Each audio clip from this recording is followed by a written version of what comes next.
Hi అండి. Today recipe chicken curry.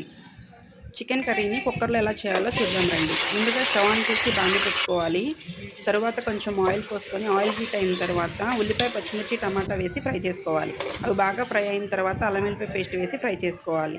ఆ తర్వాత చికెన్ వేసి కొంచెం సేపు ఉడకనించుకోవాలి. చికెన్లో ఉప్పు, పసుపు వేసి ముందుగా ఉడకపెట్టుకోవాలి.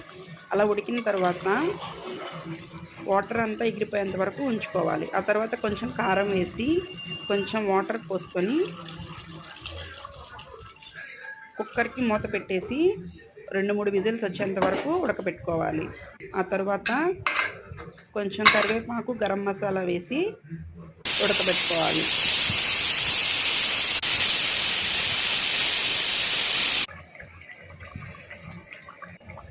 చూసారు కదా ఫ్రెండ్స్, కర్రీ రెడీ అయిపోయింది. Thank you for watching. Please subscribe my channel.